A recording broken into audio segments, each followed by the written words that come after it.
It was happened 4 years ago. I don't remember the exact date. I've always been the type to brush off little things that spooked me. That's what you do when you move to a cheap apartment in a rundown part of town. You get used to weird noises, creaky floorboards, and the occasional flicker of the lights. But that first night in apartment 3B, something was different. I'd just signed the lease on a place that seemed too good to be true, a one-bedroom for half what I'd pay anywhere else. The building was old, sure, but I figured it had been around long enough to be structurally sound. The landlord was nice enough, though a little odd. He didn't give me much information about the place except that it was quiet.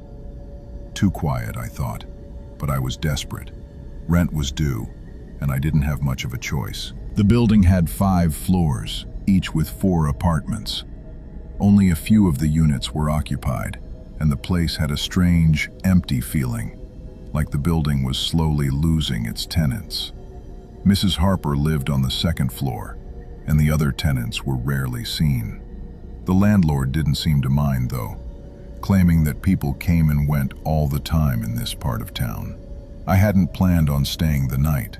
I was just going to drop off a few boxes, unpack a little. But as the sun dipped behind the buildings, I felt something nagging at me, like I should at least spend one night there. Maybe it was just the excitement of moving into my own space. So, I locked the door behind me, flipped on a lamp, and settled in. The silence in the apartment was suffocating. I tried to distract myself by unpacking more boxes, but every little sound felt amplified in the quiet. Scratches on the wall, creaks in the floorboards, the faint hum of the fridge. But it wasn't until I turned off the light and crawled into bed that the real weirdness started. At first it was subtle, a soft thud, like something had fallen in the apartment above me. I told myself it was just the building settling.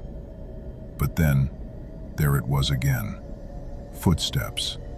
Slow, deliberate, pacing. I froze, my body stiffening under the covers. The steps were getting closer, each one louder than the last. Heavy boots? I didn't know, but they were unmistakable. Pacing, back and forth, back and forth. "Could you please stop making that noise?" I shouted, my voice trembling. "I'm trying to sleep." The footsteps stopped. The sudden silence was almost worse than the noise itself. I let out a shaky breath, my heart still racing, but at least the pacing had ceased.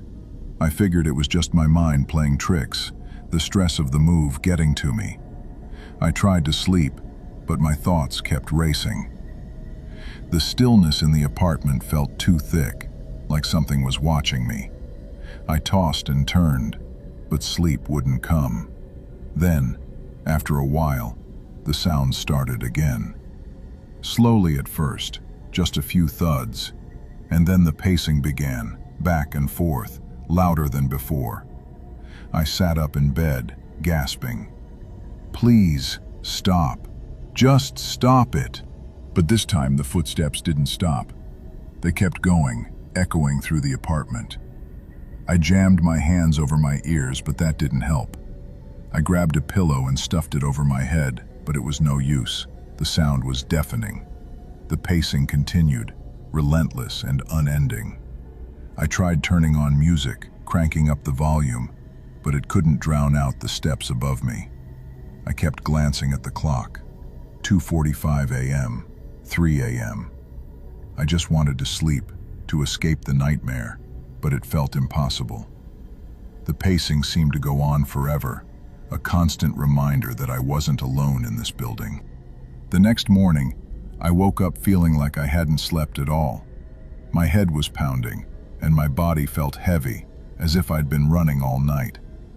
I grabbed my phone and texted Mrs. Harper, asking if she had heard anything strange in the building recently. But there was no answer. I stepped out into the hallway, trying to shake off the lingering dread. I knocked on a few doors, asking the other tenants if they'd heard anything unusual, but no one seemed to know what I was talking about. One tenant muttered something about noise problems, but didn't seem too concerned. Another looked at me like I was crazy. But when I spoke to Mrs. Harper later that afternoon, her reaction was different. Her face darkened as soon as I mentioned the footsteps. "You heard them too?" she asked quietly, glancing around as if someone might be listening. "It's been happening for years, ever since he died." I frowned. "Who died?" Mrs. Harper looked uncomfortable, her voice dropping to a near whisper. "The man who lived above you. He used to pace the floor like that every night. Then one night he just didn't come down. We called the cops, but they found him upstairs, dead. But the footsteps didn't stop. People thought it was just the building settling. But I know better." I shivered, the pieces starting to fall into place. The footsteps weren't just a noise, they were a part of this building's dark history. And now, they were a part of mine too. That night, I couldn't bring myself to stay in the apartment. I packed up some things, got in my car, and drove out of the city. By the end of the week, I was a wreck. I moved out, found a new place, and tried to forget about 3B. But every night, when I close my eyes, I hear it, the sound of footsteps pacing above me. The terror never leaves. It's still there, always lurking in the back of my mind. But even now, months later, I can still hear the sound of those footsteps echoing in my head. And sometimes, in the dead of night, I wonder if they'll follow me wherever I go.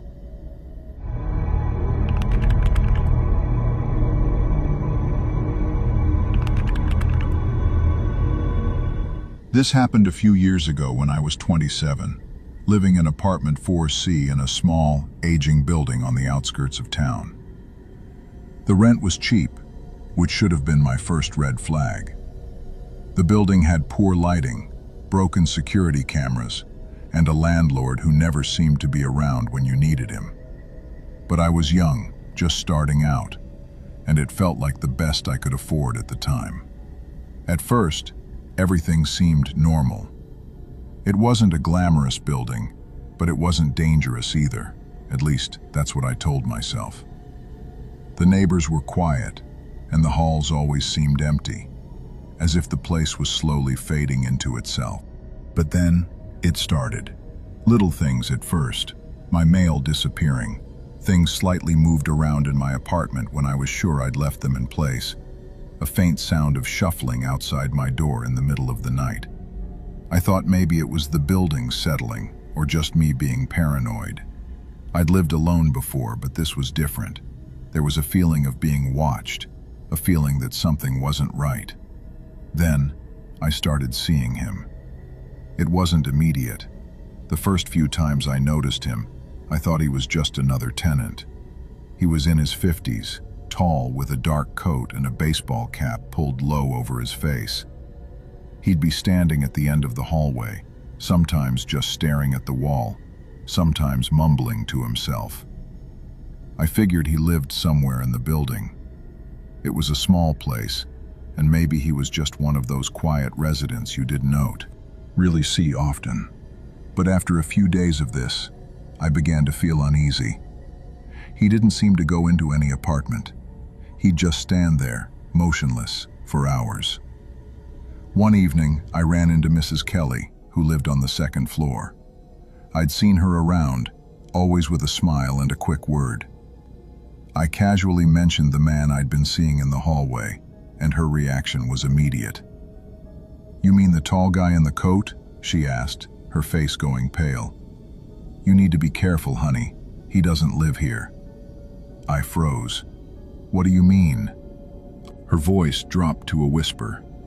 "I've seen him too, for months now. I think he's been getting in through the back entrance. The lock's been broken for weeks, and the landlord won't fix it. I've called the police twice, but by the time they show up, he's always gone." I felt my stomach drop. He doesn't live here. That night I couldn't sleep.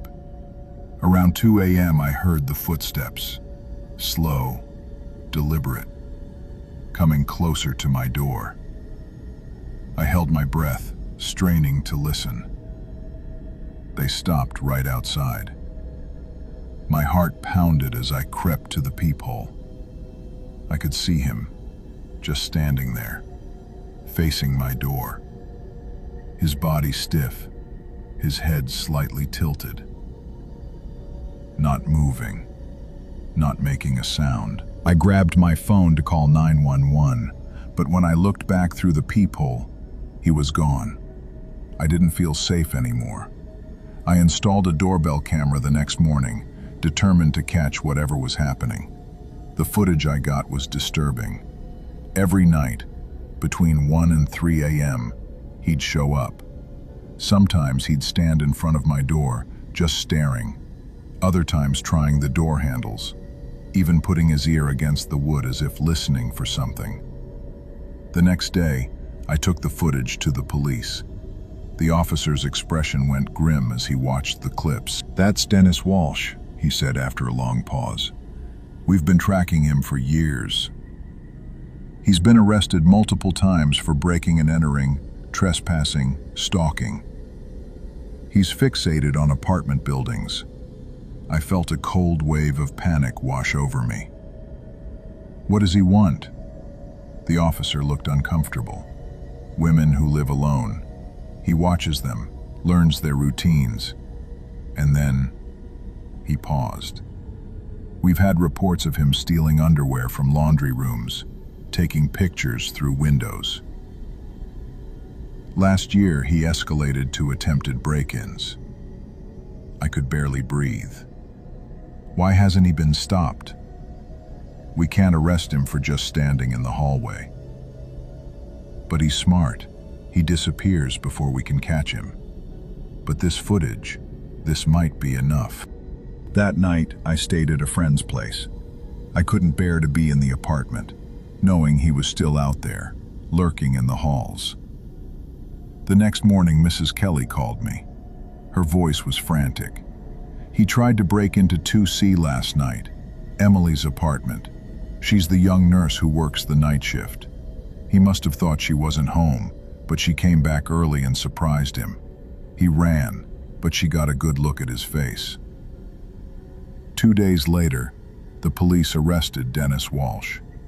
They found a notebook in his possession, filled with detailed information about several women across multiple apartment buildings, including mine. My name was in there. So was Emily's. Mrs. Kelly's niece, who visited on weekends, was also mentioned, along with neighbors' schedules, their cars, everything. It turned out that Dennis had been using the broken back entrance to sneak in and out of the building for months. Not just ours, but several others. He'd watch, take notes, and even steal personal items, photos, clothing, keys. The police found a storage unit full of stuff he'd taken. Bras, photographs, used tissues. Small, intimate items that made my skin crawl. The worst part? In his notebook, next to my name, he had written, "Lives alone, gets home around 6 p.m., leaves door unlocked when getting mail, kitchen window visible from alley." He had been watching me, learning my habits, planning something. I don't even want to think about what might have happened if I hadn't caught the footage. I moved out 2 weeks later.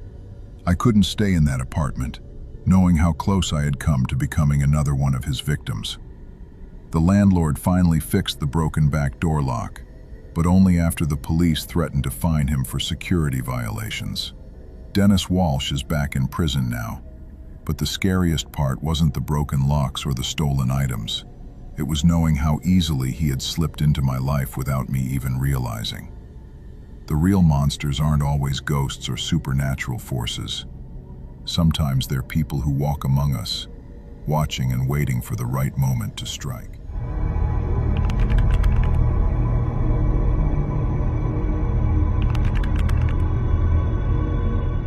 This happened a few years ago when I was 28. I had just moved into a one-bedroom apartment on the third floor of an old building near the edge of the city. It wasn't glamorous by any means. Thin walls, outdated appliances, and a strange smell that lingered in the hallway. But the rent was affordable, and it was the best I could get after a messy breakup and a job that barely covered my bills. I didn't know much about the building when I signed the lease.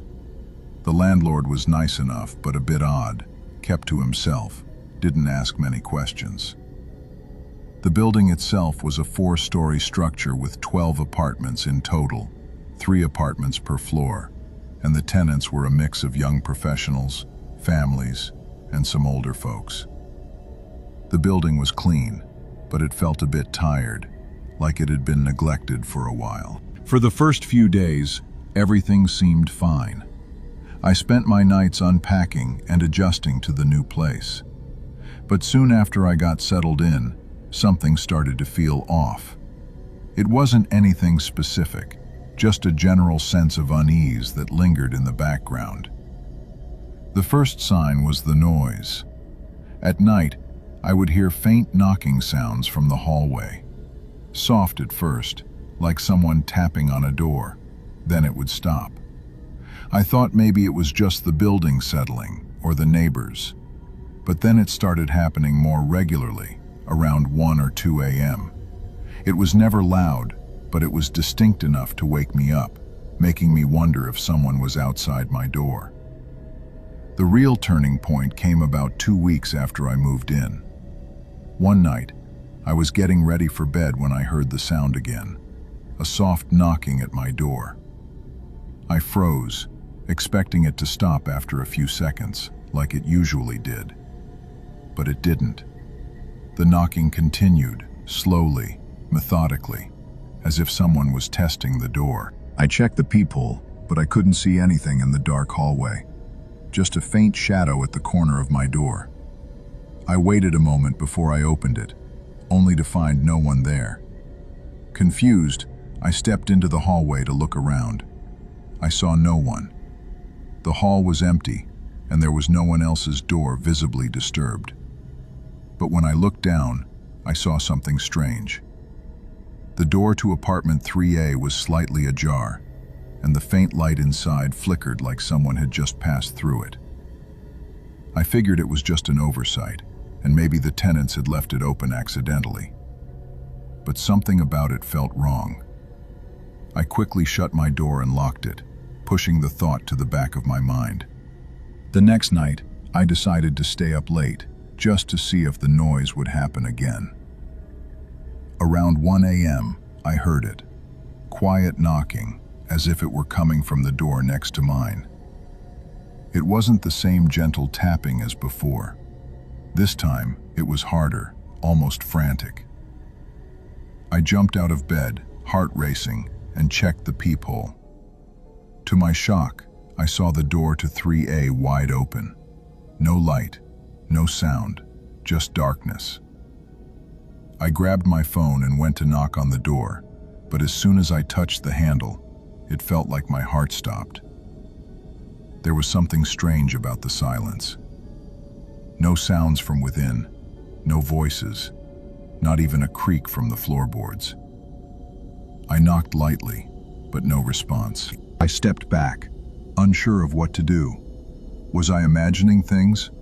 I had never even met the tenant of 3A. The apartment had been vacant when I moved in, but I figured someone must have moved in by now. Maybe the previous tenant left things behind and that was why the door was ajar. But as I turned to walk back to my apartment, the lights flickered in the hallway, and I heard a soft creak, like footsteps. Someone walking through the hallway. I hurried back to my apartment, locked the door, and tried to brush it off as my mind playing tricks on me. But that night, as I lay in bed, I heard something else. A faint whispering, as if someone was talking in the hallway right outside my door. The next morning, I couldn't take it anymore.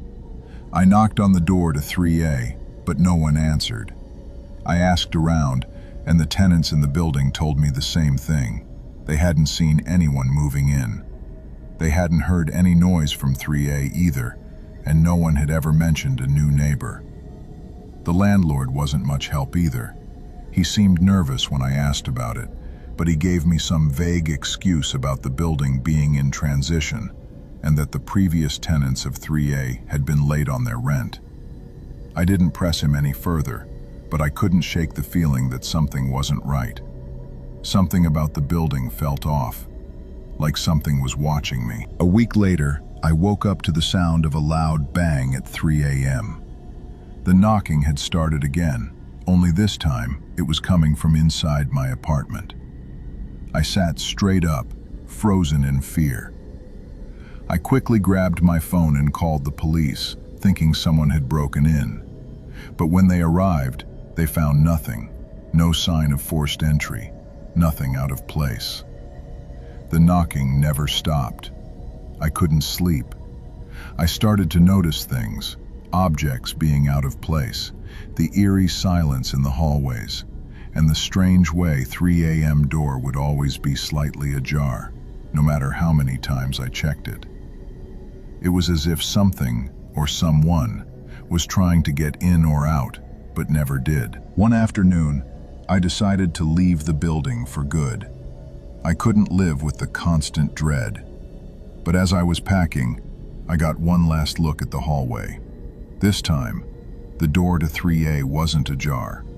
It was wide open, and the air smelled stale, like it hadn't been ventilated in years. Inside, I could see a shadow moving, just beyond the edge of my vision. And then, the door slammed shut. I couldn't get out of that building fast enough. I moved into a new place a week later. I don't know who or what was living in apartment 3A, but I know one thing. I never want to go back to that building.